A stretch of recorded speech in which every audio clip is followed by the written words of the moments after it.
Então, sejam todos muito bem-vindos a mais uma roda de diálogo de líderes, hoje com a presença do professor Rodolfo. Olha, Rodolfo, eu não sei falar teu sobrenome, você pode falar, por favor? Weishaupt, Ruiz. Weishaupt Ruiz, tá bom. Professor Rodolfo, que é um grande amigo, uma pessoa com uma sabedoria incrível, né? E eu chamei para que ele pudesse compartilhar conosco é, esse tema tão importante que é de economia criativa, né? Eu não sei se todos sabem, eu sou Fátima Mota, sou sócia-diretora da Fátima Mota Treinamentos, e essas rodas de diálogo têm como foco uma conversa aberta, realmente não é algo que é acadêmico, mas é uma conversa mesmo, né? E essa conversa é uma conversa importante para todos nós, porque muitas vezes nós estamos nas empresas e não temos com clareza alguns assuntos e também não nos sentimos muito confortáveis para conversar sobre alguns assuntos, seja porque a gente não quer falar que não sabe, seja porque também não quer colocar as nossas dúvidas. Então, esse é um espaço onde nós podemos colocar as nossas dúvidas, onde nós podemos colocar os nossos questionamentos, enfim, e podemos e devemos colocar as nossas opiniões, né? Que podem ser contraditórias, que podem ser contrárias, né? Não só contraditórias como contrárias, enfim. Nossas opiniões. Então, aqui é um espaço onde a diversidade pode acontecer e é muito bem-vinda. Né? Eu acho que é isso, né? Então, essa roda de diálogo faz parte da escola de líderes, que a gente chama, que é uma das ações que nós fazemos toda semana. Então, quinzenalmente, nós temos essa roda de diálogos, e aí na sexta-feira nós temos uma live, essa próxima sexta-feira, ou seja, essa amanhã, né? Eu vou falar, aí sou eu mesma que faço a live, e nós vamos falar sobre mindset, o que esses modelos mentais fazem de ajuda ou de retrocesso para todos nós. Então, vamos conversar sobre isso. Mas eu quero passar, então, para o Rodolfo, agradecendo as pessoas que estão aqui, Ruth, que bom que você está aqui, o Marcelo, que está chegando agora, os demais eu já tinha falado. Então, assim, Rodolfo, está com você a conversa assim, eu vou te dizer que eu não entendo nada de economia criativa. Então, eu sou zero esquerda no assunto, estou aqui para aprender com você. Então, por favor. Muito obrigado pela acolhida e também agradecendo a todos, né, da nossa audiência nesse momento, que estão interessados em bater esse papo, né, sobre economia criativa, né? Então, o meu agradecimento, Fátima, especial a você pela amizade já de longa data, né? E das oportunidades que temos tido juntos de realizar aulas, né? E agora nesse encontro de uma maneira muito especial. E aí, eu venho estudando a economia criativa, porque na graduação aqui do curso de administração da ESPM, nós criamos um núcleo de economia criativa e de tecnologia socioambiental, justamente para tentar entender o que é a indústria criativa, o que é a economia criativa, qual o tamanho, o porte, a importância disso para o Brasil, e se outros países já estão desenvolvendo ou já desenvolveram, né, esse tema também. Então, acho que a primeira coisa que a gente pode definir é a tal da economia criativa, que passa a ser um conjunto de negócios que é firmado, é alicerçado no capital intelectual e cultural das pessoas. E esse alicerce, nada mais, nada menos, também se apoia na criatividade. Então, você tem o capital intelectual, cultural, a criatividade e que gera um valor econômico. Então, você tem a criatividade, você tem a ideia e você coloca isso para uma geração de valor junto à sociedade. Então, a indústria criativa, como um todo, ela vai estimular o quê? Ela estimula a geração de renda, ela cria emprego, ela produz receitas para exportação. Por quê? Porque está promovendo a diversidade cultural e, principalmente, o desenvolvimento humano. Então, o que veio antes da economia criativa é o que a gente chama de indústrias criativas, que envolve atividades que guardam uma relação muito forte, né, com a criação, com a produção e a distribuição de bens e de serviços criativos. Então, essa é a ideia do que é, né, a nossa economia criativa. Ok? Alguém, Eu acho como que a é ideia é um sempre bate-papo? legal, acho que é sempre legal vocês perguntarem, né, se tiverem alguma dúvida ou quiserem complementar alguma coisa. Eu fico pensando assim, Rodolfo, a gente pode colocar, então, que as consultorias, elas estão nessa área de economia criativa? Com certeza. Principalmente na área de TI, né, da tecnologia da informação. Né? Então, por exemplo, lembra-se do Rock in Rio. Ele foi exportado, teve Rock in Rio Lisboa, por exemplo. Então, a marca Rock in Rio, né, que aconteceu aqui, gerou muito emprego, gerou toda uma movimentação. E, nossa, foi muito bacana, né? Quem conseguiu vivenciar a época do Rock in Rio. E depois, os seus próprios idealizadores falaram, bom, a gente não precisa fazer aqui, a gente pode desenvolver essa mesma ideia criativa em outros lugares. Então, está ligado às artes, está ligado aos espetáculos? Sim, está. Né? Mas, se a gente for olhar, por exemplo, aqui no Brasil, né, o escopo da economia criativa, que está envolvendo esse ciclo de criação, produção, e usa a criatividade, o capital intelectual como insumo primário, né? Aqui no Brasil, tem 13 segmentos que englobam a economia criativa, basicamente. E esses segmentos, eles são colocados em 4 grandes áreas. Um é consumo. Então, deixa eu falar primeiro das 4, que é consumo, mídias, cultura, tecnologia. Então, consumo. Basicamente, tem o quê? Design, arquitetura, a moda, publicidade, o marketing. E mídia. Mídia pega editorial e audiovisual. Isso de forma resumida, né? A cultura. Pega patrimônio, artes, música, artes cênicas, expressões culturais das mais diversas. Na tecnologia. Na tecnologia, vai pegar pesquisa, desenvolvimento, biotecnologia e toda a parte de tecnologia da informação. Dentro disso, se a gente fosse dividir por setor, eu diria que tem mais de 20 que fazem parte da economia criativa. Até porque, se não me falha a memória, há um decreto de número 7743, que foi um dos primeiros assim, a prever a Secretaria de Economia Criativa, está vinculado ao Ministério da Cultura. Né? Eu não sei hoje em que pé está, mas esse decreto já tem algum tempo.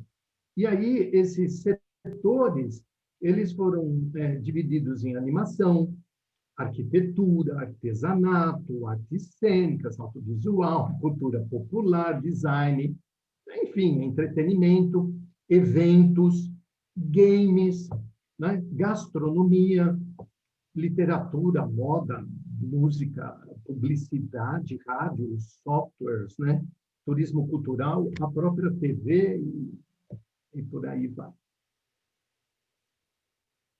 Nossa, então abrange muita coisa, né?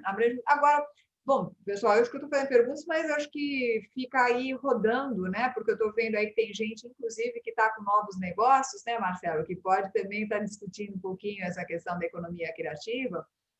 E eu fico pensando o seguinte, qual é a diferença fundamental da economia criativa com outras economias que a gente vinha tendo? Eu acho que isso é uma pergunta, mas isso não impede que vocês perguntem também outras coisas. A economia criativa ela está muito calcada no que a gente falou, nesse capital intelectual, né? Nas ideias criativas das pessoas. E, diante disso, é gerado a inovação, os novos formatos de produtos, novas aplicações para esses produtos, novos públicos, novas linguagens. E por essa característica de transversalidade, né, exerce uma função integradora muito forte. Então, entra o público, o privado, o terceiro setor, as instituições de ensino, que compõem aí um leque de construção, até para a construção do país, né? Porque a gente começaria a exportar os nossos produtos, né? Por exemplo, a cachaça, né? A cachaça, ela é muito bem aceita no exterior. Quando você vai falar caipirinha, né? Então, você tem na gastronomia, e tem um programa que a CNN vem mostrando agora, né? Que o apresentador ele vai para lugares diferentes. Ele teve aqui no Brasil, ele ficou muito impressionado com o acarajé, ele ficou impressionado com a própria caipirinha, com limão, mas também com maracujá, de tangerina. Né? Ele, para falar mexerica, é uma coisa difícil para ele. Então, nós temos dentro de nós brasileiros, né, um desenvolvimento artístico muito forte. E aí seria muito bacana se esse aspecto de empreendedorismo ele fosse altamente desenvolvido. Então, principalmente para a área de games, o brasileiro é muito criativo para isso, né? Então, há uma indústria de games que, aqui no Brasil, ela vem crescendo devagar, mas ela já poderia ter explodido há muito tempo, e nós poderíamos ser, assim, estar numa alta posição, né? Ser os primeiros, não só nos desenvolvimentos, nas aplicações de games, inclusive na área da educação, mas naqueles torneios, campeonatos e tudo mais, né? Mas não houve, no passado, foi dito que game não era cultura. Então, dentro do governo, né, federal, não houve um investimento, infelizmente, dentro dessa parte, isso na minha opinião. Tanto é que a gente tem, desculpa te interromper, mas tanto é que a gente tem vários desenvolvedores que foram para fora do país porque não tinha campo de trabalho aqui, né? E hoje o Brasil meio que se arrependeu de perder o pé dessa história, porque esses caras hoje estão fazendo história na Europa, nos Estados Unidos, e Israel e sei lá onde. Eu vou aproveitar, deixa que eu já interrompi.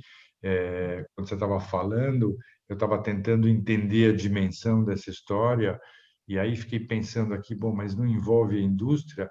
E aí, ouvindo o resto da tua fala, é óbvio que envolve a indústria também, porque essa criatividade vai para dentro do produto e para repensar o uso do produto. E se a gente falar em repensar, né, a gente teve que se repensar totalmente nos últimos meses, né? Quer dizer, quanta gente não se reinventou, quantos restaurantes não tiveram que encontrar novos formatos, chefes que foram, enfim, desenvolver novos produtos para poder se adequar a essa nova realidade.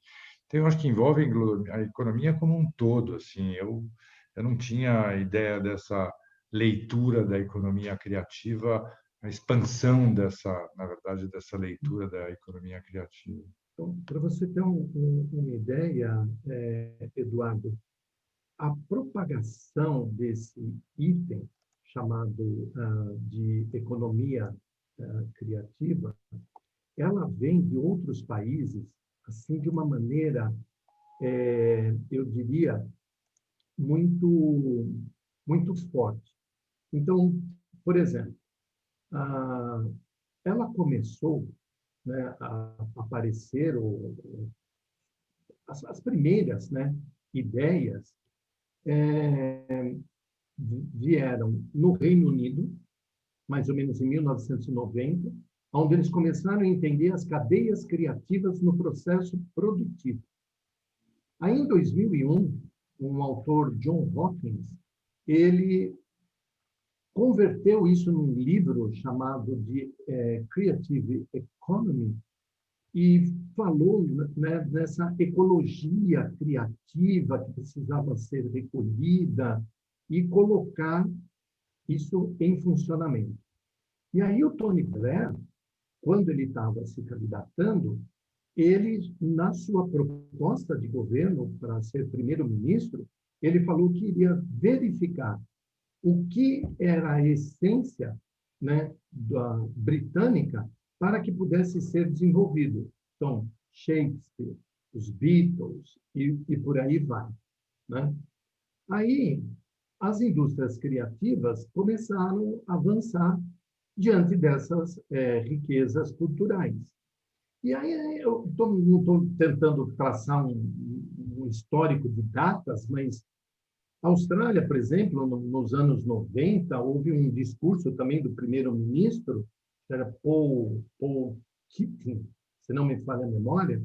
Ele fez um discurso chamado Creative Nation, justamente para aproveitar, vamos lembrar a data, né, 1990, a globalização. E como as mídias digitais estavam crescendo, ele falou, eu vou potencializar a economia do meu país e contribuir não só para o desenvolvimento da minha nação e da nossa identidade cultural, mas eu vou compartilhar isso com outras pessoas, né, do mundo.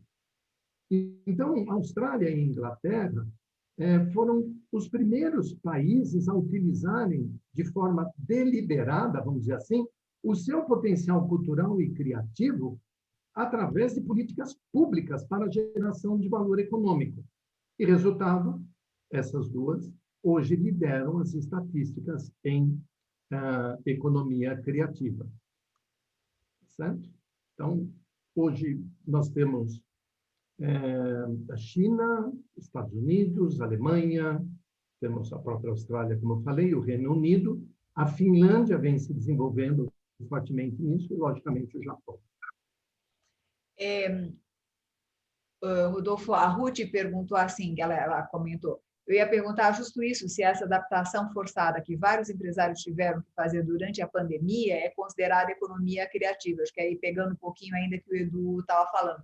Dá para a gente dizer isso? Ruth, se você quiser complementar, abre teu microfone e fala com a gente. Não, era isso, eu estava escrevendo enquanto o Eduardo estava falando, porque eu acho que teve que ter uma adaptação enorme nesse momento em todas as áreas, alimentação, desde a indústria de consumo, tudo. Eu acho que daqui a alguns anos isso vai ser estudado como um grande caso de economia, porque quem sobreviver verá, né? Enfim, é isso. Queria saber se é considerado mesmo em pequena escala. Então, vamos lá, Ruth, para a gente entender dentro do próprio conceito. Imaginemos, até por necessidade, tá? Por necessidade. Eu preciso empreender porque eu perdi tudo que eu tinha, né? Foi o emprego, foi tudo embora. E aí eu falei, eu preciso fazer alguma coisa. Eu fui aqui para fora, eu moro numa casa e tem plantas. Uma samambaia, por exemplo, que é muito bonita. Aí eu vou no Google da vida e pego um tutorial de mexer com barro, argila e etc. Né? E aí eu tento começar a falar, puxa, o que eu poderia fazer? Né? Então, eu tenho a primeira coisa, a ideia. Eu estou usando o meu intelecto para gerar algo. Então, eu vou testando modelos, vou fazendo, vou brincando, né? E, de repente, eu falei, poxa, eu acho que isso aqui dá certo, de eu fazer uma cerâmica. Mas, para eu fazer essa cerâmica, eu preciso de outras coisas. né? Então, o que que acontece?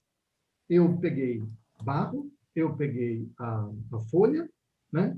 E consegui colocar isso através de uma peça, que a gente chama de artesanato. Tá vendo? Então, você tem um artesão, um ceramista, né? Nesse momento, ele se cria, e aí ele fala, tá, eu posso fazer para mim? Claro, pode. E você pode enfeitar a sua casa ou dar de presente. Ou então, o que que você faz? Vende. Opa, agora entramos em economia criativa. Tá vendo? Por quê? Porque você está gerando valor para isso. Você está vendendo o seu produto. Então, as pessoas vão compartilhar de algo inovador, porque algumas pessoas nunca viram como a folha é colocada nisso, né? E por aí vai. Então, a economia criativa começa dessa maneira. A vacina também, o desenvolvimento da vacina, em pesquisa e desenvolvimento, ela está em economia criativa. Você veja o prêmio Nobel, né, das duas moças aí que ganharam de medicina, né, se não me falha a memória. Química. De química, isso, né? Com a tesourinha para o DNA. Então, assim, possivelmente, a utilização disso no futuro vai ser muito grande, as aplicações. Então, está voltado à economia criativa. A Fátima, ela comentou, nós como consultores, eu também sou consultora, ela também é. Então, tem hora que a gente tem que parar, tem que pensar, usar as ferramentas, redesenhar processos, como nós vamos crescer no mercado, através da empresa que nos contratou, então, como a gente pode dar ideias e dar vantagem competitiva sustentável, né? Então, a gente cria fórmulas, cria estratégias, cria mecanismos, né? Então, isso também estaria ligado à economia criativa, certo? Então, você pode ter, por exemplo, um rapazinho, né? Ou uma mocinha, que, de repente, ela, já desde pequena, gosta de pintar, gosta de desenhar, né? E aí também, por conta própria, ela compra resina, ela mesma faz um formato, aí coloca no Instagram, né? E começa a vender. Ela está desenvolvendo economia criativa, tá certo? Olha, a Renata comenta que a filha dela está fazendo brincos dessa maneira, é o que eu li aqui, né? Aliás, se a Renata puder entrar também e comentar, seria muito bacana. Renata, você quer falar, por favor? Marcelo, eu vi uma hora que você quis falar, mas a gente não te ouviu, tá? Então, vamos ouvir a Renata e depois a gente passa para você. Diga, Renata. Tudo bem? Bem-vinda. Obrigada.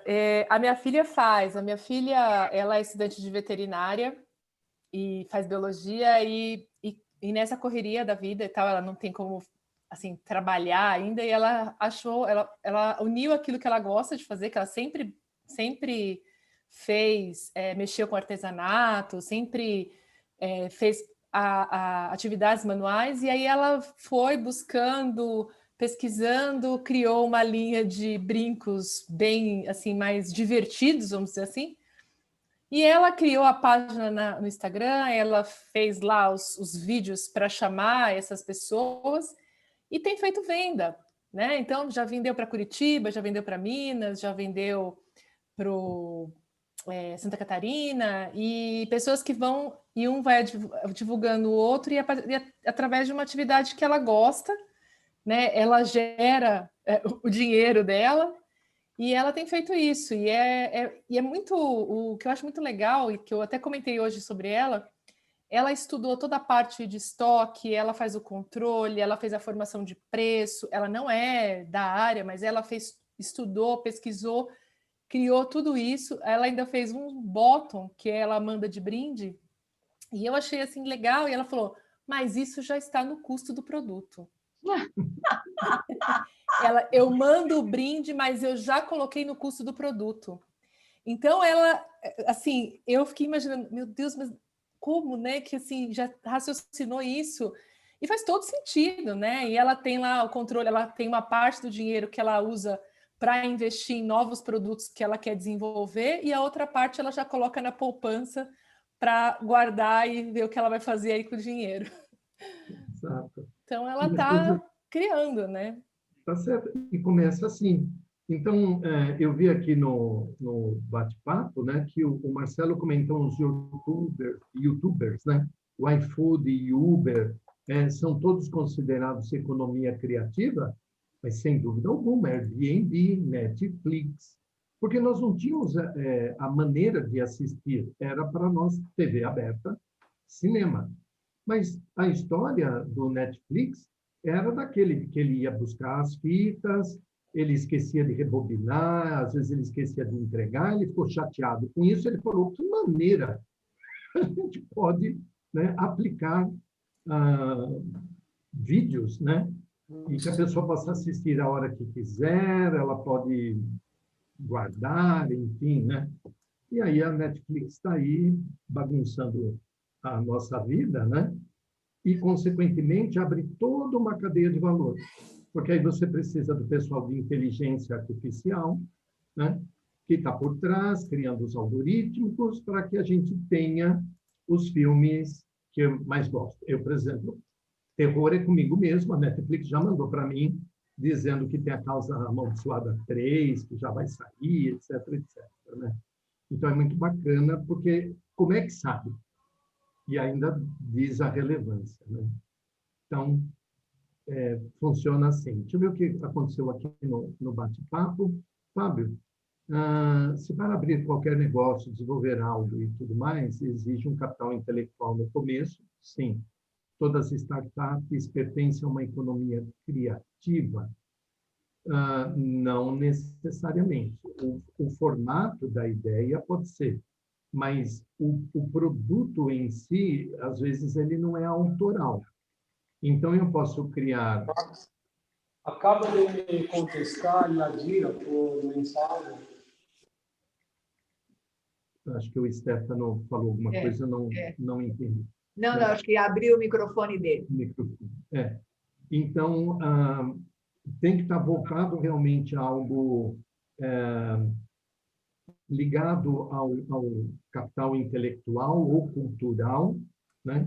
E aonde isso se desenvolve através de um comércio em seguida.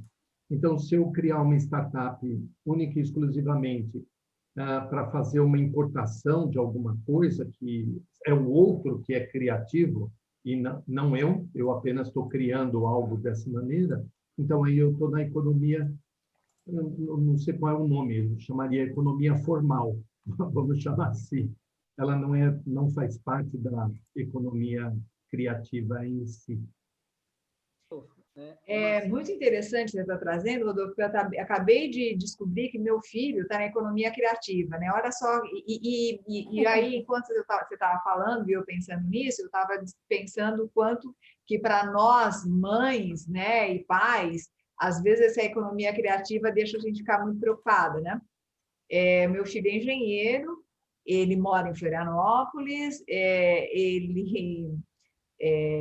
trabalha com fotografia, então é um fotógrafo, tal, super reconhecido lá, e ele virou para mim e falou assim, não, olha, que a gente foi para a Europa, tal, final do ano passado, e enfim, ele voltou e falou assim, eu vou fazer um terrário. Eu falei, terrário, filho? Terrário. Eu falei, nossa, que legal, terrário, né? Você vai trabalhar com natureza e tal. E aí foi muito interessante, porque ele começou a montar os terrários, aí do terrário ele está acoplando uma tampa que de repente ela é carregadora de celular, e assim, o terrário funciona com as plantas crescendo em função da luz. É um bando de coisa junto que ele fica me contando e eu falo, filho, tá, né? Porque eu não entendo metade. Mas, assim, é interessante como vai fazendo e depois vai vendendo e vai colocando e vai fazendo um movimento que, para nós, que estávamos acostumados a trabalhar numa Nestlé da vida ou em algo nesse gênero, né? Dá um nó na cabeça. E eles fazem isso com uma naturalidade, assim, como se ele estivesse... Né? E aí, assim, a casa dele inteira cheia de terrário. Eu falei, filho, bonito. Deixa eu aproveitar, o Marcelo ia falar, acho que ele tentou de novo e não conseguiu. Então, se ele puder abrir agora. Vamos ouvir. Marcelo, abre seu microfone, vê se você consegue agora. Consegue me ouvir? Estou te ouvindo, está baixinho, Marcelo. Se você puder levantar, nós estamos te ouvindo. Não, você falou do Netflix, né, Rodolfo? Eu lembrei de um caso aqui, que talvez não seja economia criativa, mas é parecido, né? O caso da Caoa, né? O dono da Caoa, ele tinha um carro da Ford, e ele ficou insatisfeito com o serviço da concessionária e resolveu abrir uma concessionária. Aí depois foi indo, trouxe a Hyundai para cá e começou a montar os carros, né? E hoje ele não está mais ele quebrou o contrato com a Hyundai, agora ele está fazendo aqueles carros chineses e pôs a marca dele, né? Caoa. E ele até fez uma inovação nos carros, melhorou a qualidade desses carros chineses. Isso é economia criativa, você acha ou não? Então, não, não é. Já existe a indústria de automóveis, na sua parte de pesquisa, desenvolvimento, protótipos, a parte de criação, eu diria que sim, está ligado à economia criativa. Ele está dando input somente para a melhoria desses carros, ele seguiu um modelo já existente e criou a concessionária aqui, né? Há uma diferença nisso. Por exemplo, a minha formação também é de engenharia. Então, eu aprendi algumas coisas com ferro, carbono, sou um engenheiro metalurgista, e eu não estou ligado à economia criativa. Então, estou trabalhando numa siderúrgica, eu estou derretendo ferro com carvão e tudo mais, o ferro gusa, transformo isso em aço e um abraço. Agora, quem criou a máquina? Né, o laminador, né? Quem pensou neste modelo, e isso é muito autoral, é da pessoa, como a Fátima comentou, do filho dela, que também é engenheiro. Então, o pessoal de arquitetura, ele está ligado à economia criativa, porque ele cria. Vamos lembrar o Oscar Niemeyer, como ele idealizou Brasília, com o formato de um pássaro, né? Sei lá, reza a lenda, né? Mas depois os engenheiros civis tinham era que fazer cálculos para suportar o que ele criou, como o MASP aqui, por exemplo, que tem o maior vão livre, né, que a gente tem aqui no Brasil em termos de estrutura, né?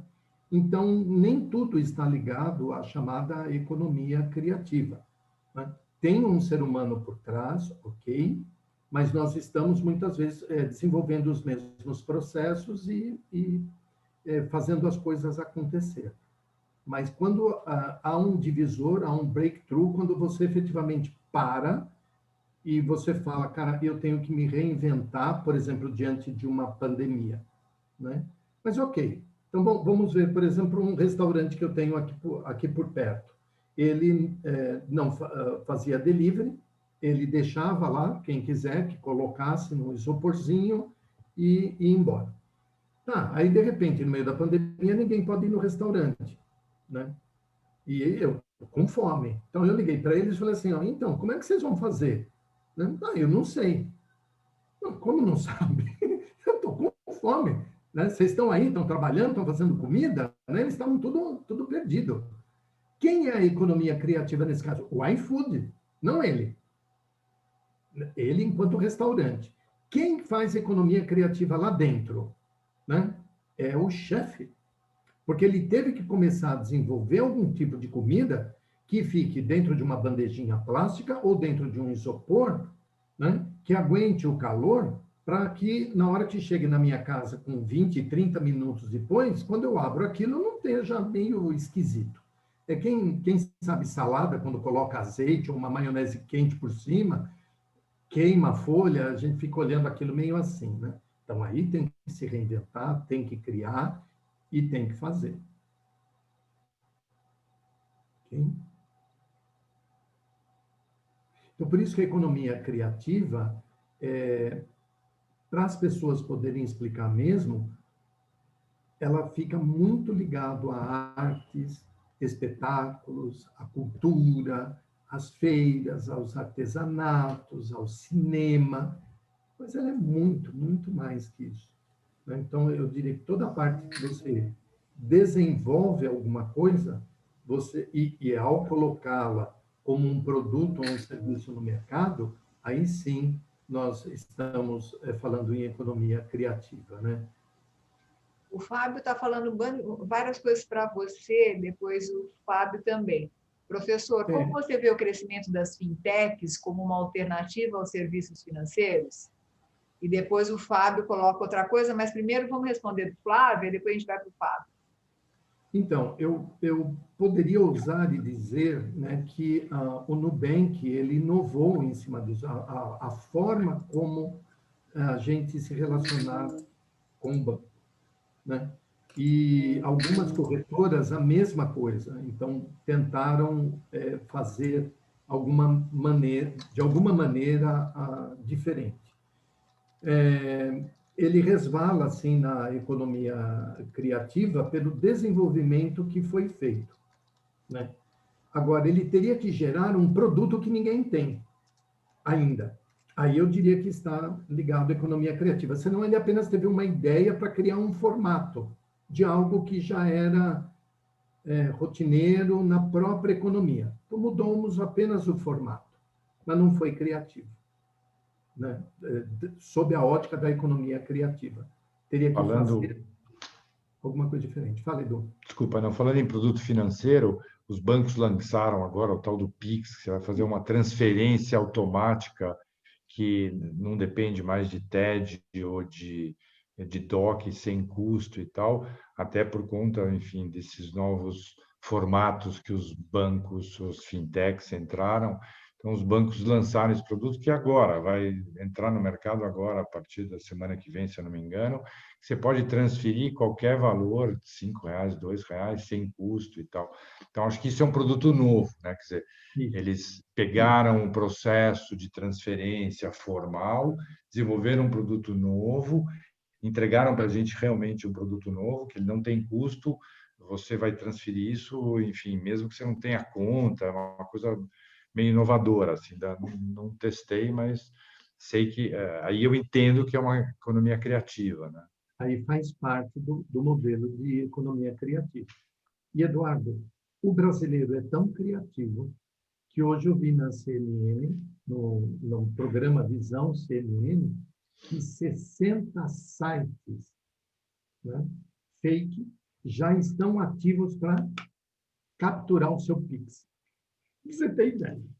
Eu ia falar que é criativo por bem e por mal, né? Porque, assim, eu outro dia tive um problema rápido também no site do banco e, cara, são muito rápidos, a página é exatamente igual e tal. Enfim, eu acho que tem a criatividade do brasileiro serve para os dois lados. Mas, ok, a gente tem que se cuidar um pouco mais. Esse mundo tecnológico nos requer mais cuidado e mais atenção, né? Por exemplo, da cápsula de café que o Fábio comentou, né? Então, a criação da máquina, a criação da cápsula, o tipo do café para ficar dentro daquela cápsula, né? Isso fez parte da indústria criativa. Chegou até nós e aí disparou para o mercado e vários copiaram e assim por diante. A economia criativa ela vem disso, da gente ficar olhando e falando, puxa, como eu posso resolver esse problema? Então, às vezes sozinho eu não consigo, eu me reúno com outros, a gente tem um brainstorming de ideias, vamos juntando essas coisas, né? E aí a gente converte isso num produto, né? Se esse produto for bem aceito no mercado e há uma grande geração de valor, ele faz parte da indústria criativa dentro desse aspecto. Aí você vê também que algumas cápsulas elas parecem obras de arte hoje, né? Elas têm cores, têm desenhos, aí você olha uma infinidade de aromas, né? De blends de café. Então, é muita coisa para estar... a gente falando em pouco tempo, né? Mas eu gostaria de estar dizendo assim, a economia criativa ela está ligada a uma certa maneira que é na geração e depois no vender do produto. Depois ela acaba entrando na economia normal, sabe? Ela vai vendendo, outros vão fazendo, igual quando a gente conversou com o Marcelo a respeito dos carros. Posso dizer que na criação, de novo, né, em pesquisa e desenvolvimento de carros híbridos, carros voadores, sei lá, carro que se movimente a hidrogênio, por exemplo, a parte de pesquisa e desenvolvimento, sim, ela é. E depois ela entra na indústria aeronáutica normal, que vai montar o avião ou o carro da maneira como a gente conhece. Mas, professor, então quer dizer que qual é a diferença entre inovação, criatividade e economia criativa? Tá certo. Então, vamos lá. A criação é inerente nosso, do ser humano. Então, a gente tem ideias. A ideia ela vem porque a gente partiu de um modelo de pensamento não formal, vamos dizer assim, né? Então, você olha para um tijolo, por exemplo, e você diz, ok, isso aqui é um tijolo. Sim, então você pergunta para as pessoas, o que você faria com um tijolo? Então, ela fala, eu faço paredes. Ele não foi criativo. Ele recebeu um insight. O que é um tijolo? Agora, se você pega e dá esse mesmo insight e a pessoa tem um pensamento divergente, então ela fala, olha, eu posso pegar esse tijolo, quebrá-los em pedacinhos e fazer um mosaico com ele. Opa, é uma forma não padrão, uma forma de improvisar com a utilização do tijolo fora do modelo tradicional. Então, a criatividade vem com isso. Saia da fixação funcional desse seu paradigma para partir para outro. Aí você comenta que a pessoa está sendo criativa. Ela recebeu um insight, teve um pensamento divergente, improvisou, ousou e deu estalo. É aquele velho e famoso, eureka! Né? Surgiu a ideia. Mas a ideia, ela fica na ideia. Se você colocar a ideia em movimento e você fazer com que ela possa ser compartilhada com outros, não precisa nem ser vendida. Você está gerando valor porque outros também vão fazer igual, ou até melhor do que você. Então, aí, a gente já está falando, né, de que você passa a inovar, porque outro também foi atrás do teu pensamento e etc. Você foi o primeiro que teve a ideia, você foi criativo, compartilhou, ótimo. Então, você inovou porque o outro falou, nossa, que diferente, né? Que bacana, isso nunca tinha visto, nunca tinha pensado, qualquer coisa do tipo. Agora, se a gente juntos começa a vender isto, aí nós já estamos na economia criativa para valer, né? A história do Fome de Poder, né, que está sendo comentado aqui, do McDonald's, é exatamente isso. Exatamente. Ele criou um modelo que ele falou, eu quero fazer, né, um lanche bom, mas rápido. E aí ele desenha no chão também, lá, né, da quadra de esportes, como ele ia desenhar o tal do processo, como ele ia fazer isso e tudo mais. Então, primeiro, vamos chamar assim, McDonald's, né, ele foi imaginado dessa maneira. Os outros já começaram a ser repetidos em cima deste próprio modelo. O outro que inovou também seria a Ford. Ele foi levando ideia, não, porque não faz franchising, porque não faz isso, não se falava em franchising naquela época, mas no modelo de repetição, né? E aí vem todos os problemas tradicionais que a gente já sabe como consultor, né, Fátima? É recursos humanos, é o desenho do processo, é criar o padrão, aí é a briga do dia a dia. Tá certo? Bom, obrigada, Rodolfo, porque eu não tinha ideia dessa complexidade, não. E eu fico pensando assim, né? Eu acho que quando a gente pensa que nós poderíamos deixar, né, a nossa criatividade e a inovação se tornar uma economia criativa de verdade, né? Porque eu acho que é bem isso que a gente acaba vendo. Tem muita coisa, é só a gente ir na feirinha do Embu, ou sei lá, em vários locais, que você vê a criatividade muito ali, mas não necessariamente transformado numa renda tal que valesse a pena para a pessoa, né? Não que não seja uma economia criativa, mas eu acho que é uma economia criativa pouco trabalhada, até porque as pessoas não conseguem pensar dessa forma, né?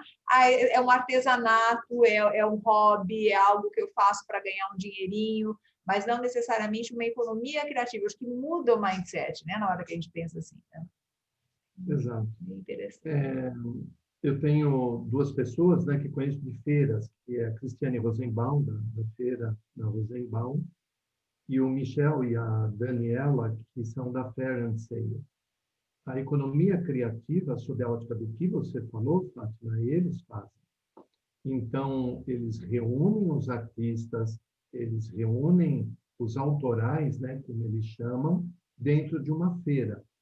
Cada uma tem um modelo, né? A Rosenbaum, ela faz uma feira indoor, num espaço fechado, e a outra vive através de uma praça, né? Então, aí já está sujeita a intempéries, a vento, chuva e etc. Então, aí são formatos. Mas a ideia aí é fazer com que não seja visto somente como uma feirinha, né? Mas um local onde você junta pessoas, você conecta pessoas, a pessoa conta a história de como ela desenvolveu aquele produto. Aí parece que o sabor fica até mais gostoso. Né? Porque ela conta, ela fala, olha, eu desenvolvi pensando nisso, fazendo aquilo, eu juntei isso com aquilo outro.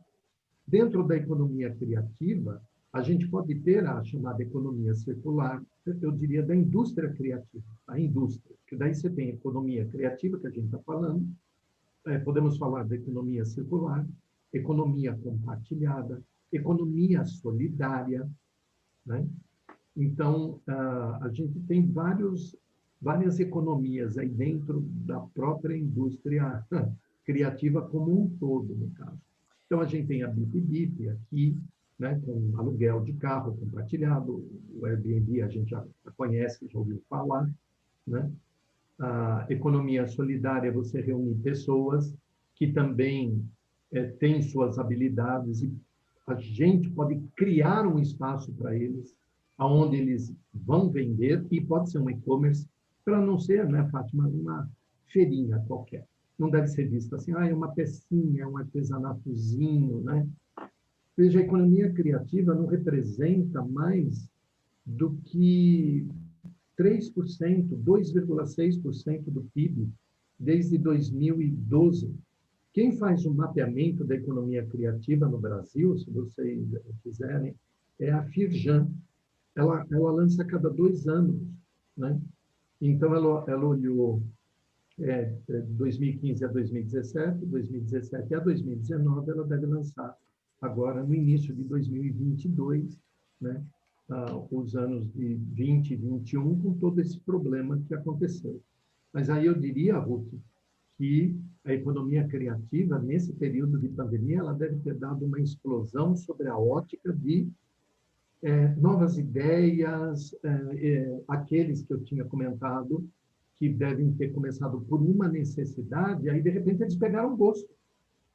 E aí vira o empreendedorismo nato, como a Renata falou com a filha dela. Né? E foi nato, não é por uma necessidade. Ela fez aquilo, está brincando, está gostando da brincadeira, como a gente fala, e, de repente, aquilo vira um negócio. Eu tenho uma prima assim também, né? A Valéria, mão cheia para bolo, para fazer doces. Aquilo faz com uma rapidez enorme. Ela poderia virar uma sommelier? Poderia? Amor aos pedaços? Poderia? Mas o que diferenciaria ela no mercado? Aí a gente já vai para estratégias, é outro papo, outra conversa. Mas ela pode ter, por exemplo, algo único, que só ela faz, só ela cria. Os outros depois podem até copiar, se for o caso. Tem um grupo que chama Coletivo Barbante, que eles são de Campinas. Esse grupo, eles tocavam músicos, né, da Universidade de Campinas, e no meio da pandemia eles entraram numa situação, obviamente, como todos, né? E eles criaram esse coletivo justamente para reunir todos os músicos, não só ali da região deles de Campinas, mas tem músicos do Brasil todo, inclusive fora do Brasil, e eles montaram um coletivo para poder continuar dando aula, para continuar fazendo apresentações, mesmo que online. E eles foram fazendo, fizeram gravações de música, cada um no seu espaço, e lançaram isso. Fizeram até um vídeo que ficou muito legal, com a música do Gilberto Gil, para o hospital mesmo de Campinas, para ajudar na divulgação, e foi assim, cresceu muito, né, esse coletivo deles. Então isso também pode entrar como, né, eles se reinventaram, na verdade, né? Com certeza. Quem quiser também ver a economia solidária ligada à economia criativa, é só entrar no Instagram da Rede Balsear, Rede Balsa mesmo. É próximo aqui à região de São Bernardo, um conjunto de moças ceramistas, e elas vão se utilizar da folha do... professora Renata, se você puder colocar aí, eu vou colocar. Por favor. Primeiro, eles são da Mata Atlântica, do remanescente da Mata Atlântica, já conheciam as folhas ali, elas inclusive comem algumas, porque elas conhecem, e aí elas falaram, puxa, com essa riqueza tão bonita, o que a gente pode fazer? Né? E começaram a fazer cerâmicas com isso. E são, assim, imagens, produtos muito bonitos, vale a pena dar uma olhadinha. E você vai ver que é produto nosso, que poderia estar sendo exportado, Fátima, para Marte. Para Marte até. Aliás... Mas de alguma maneira... desculpa. Perdão. De alguma maneira, esses encontros que a Fátima promove, ele também é uma economia criativa, porque as pessoas estão aqui trocando ideias e tudo mais, e é o que você falou, quando a gente compartilha conhecimento, a gente acaba sendo um multiplicador, né? Quer dizer, você está aqui como um multiplicador. Eu ouvi várias coisas de você que eu certamente vou multiplicar, assim como eu ouço da Fátima e que eu multiplico, e essa coisa vai se espalhando e vai gerando novas ideias para outras pessoas. Eu acho que isso faz parte totalmente da economia criativa, né? Os encontros são incríveis por isso também. Além das meninas da Rede Balsear, eu tive a oportunidade de conhecê-las, né? E são mulheres assim que têm uma história de vida muito importante, porque elas não conseguiam emprego, e elas começaram também nesse processo mesmo, né? Sabiam fazer, e vamos se juntar, vamos nos reunir e vamos transformar, né? Na geração de renda. E tem também as meninas da Charlotte Arte e Costura, que elas também se reinventaram, né? Então elas fazem bolsas a partir de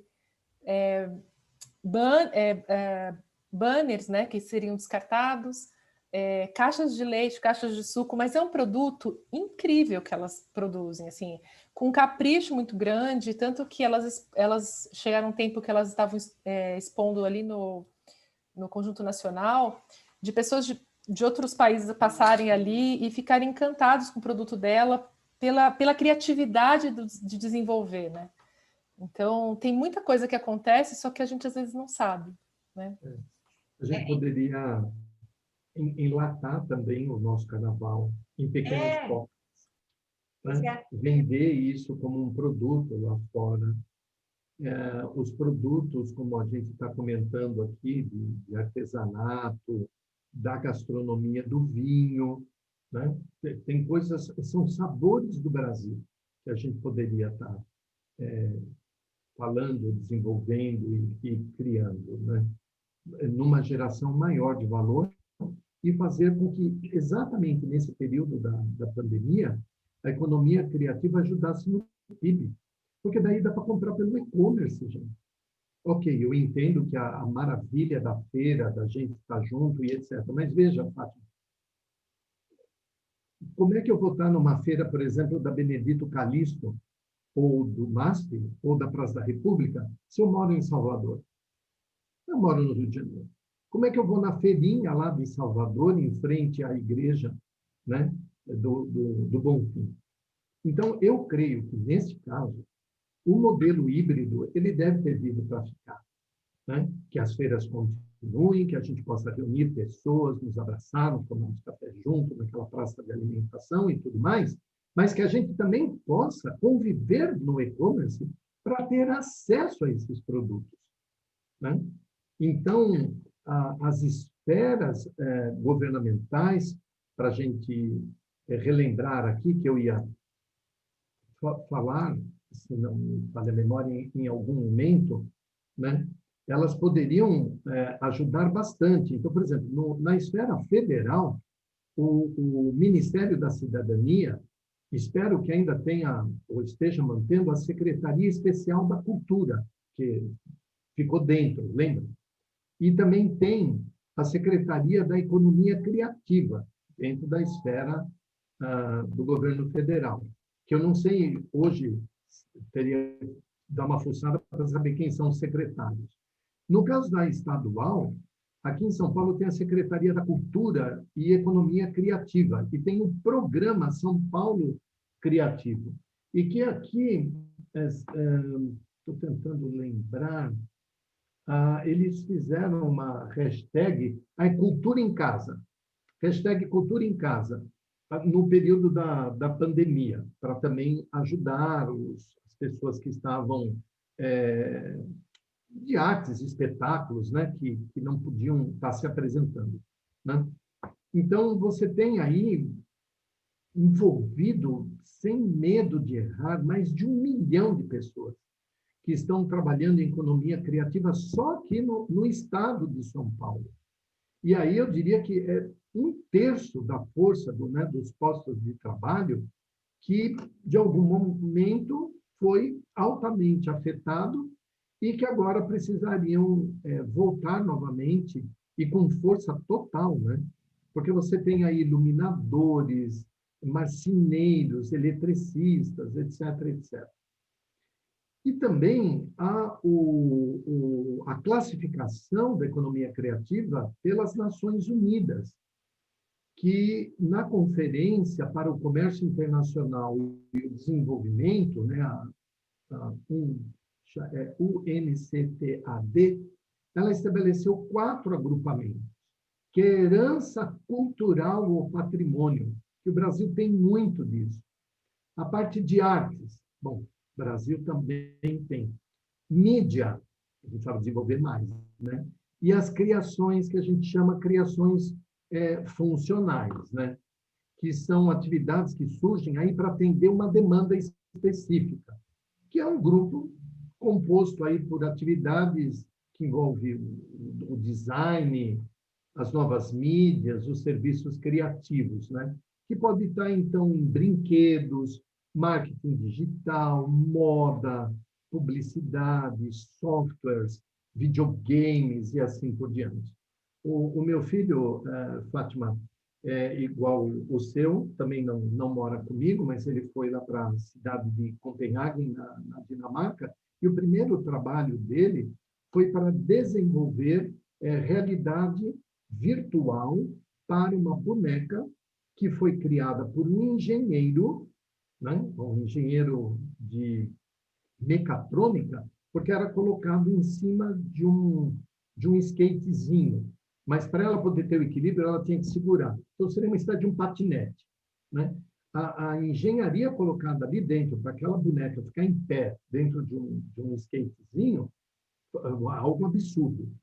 E a criança, ela, através do seu pad, ela enxergava um ambiente onde aquela boneca pudesse estar. Então, de fato, na realidade, estaria no chão da cozinha, da sala, enfim, do quarto da criança, mas essa boneca ela estava dentro de um outro ambiente, né?